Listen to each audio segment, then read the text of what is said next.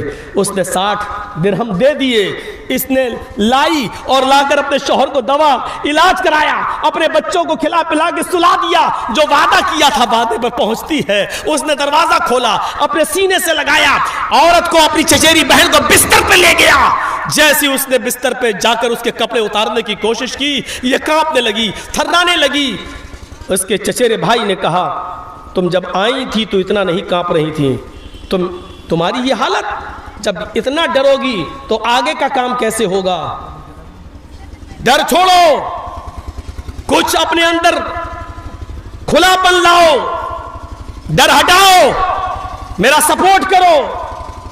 اور یہ کہہ کر جیسے ہی اس نے ہاتھ بڑھایا، اس کی چچیری بہن نے اس کا ہاتھ پکڑتے ہوئے کہا اتق اللہ یا ابراہیم، آئے میرے چچا کے بیٹے اللہ سے ڈر جا، آج تک میرے چہرے کو بھی کسی نے نہیں دیکھا اور آج تو ہے جو مجھے اپنے بستر پر لٹا رہا ہے۔ اللہ کی قائم کردہ حد کو مت توڑ، میں تیرے لیے حلال نہیں ہوں، میں اپنے شوہر کی امانت ہوں۔ قبر کے سانپ بچھو میرا انتظار کر رہے ہیں، جہنم کی آگ میرا انتظار کر رہی ہے۔ چند لمحوں کی لذت سے میری زندگی بھر کی عبادت کو بیکار مت کر۔ اتنا کہنا تھا، اللہ سے ڈر۔ بخاری شریف کی حدیث کے الفاظ ہیں، اس نوجوان نے، اس لڑکے نے اپنی بہن کو چھوڑ دیا اور کہتا ہے کہ میری بہن جا، اللہ سے ڈر، اللہ کا نام لیا، کہا کہتا اللہ سے ڈر۔ میری تو پوری زندگی گناہوں میں چلی گئی اور تو ایک کام، اور وہ بھی ابھی تو نے کیا نہیں ہے غلط کام، تو ایک ایسے کام پر ڈر رہی ہے جو ابھی تو نے کیا بھی نہیں ہے، جا میں نے تجھے چھوڑ دیا۔ جب وہ جانے لگی تو چچیرے بھائی نے آواز دی، سن میں بہت سیاہکار گناہگار انسان ہوں، قیامت کے دن جب اللہ تعالیٰ مجھے میری بدعملی کی وجہ سے جہنم میں ڈالے اور پھینکے تو قیامت کے دن اللہ کے دربار میں اتنی گواہی ضرور دے دینا کہ اے اللہ یہ میرے ساتھ گندا کام کرنے جا رہا تھا، لیکن جب میں نے کہا اللہ سے ڈر جا، اتق اللہ، جب تیرا نام لیا تو تیرے ڈر سے اس نے مجھے چھوڑ دیا تھا۔ شاید تیری اتنی گواہی کی بنا پر اللہ میری بخشش کر دے، شاید اللہ میری مغفرت فرما دے۔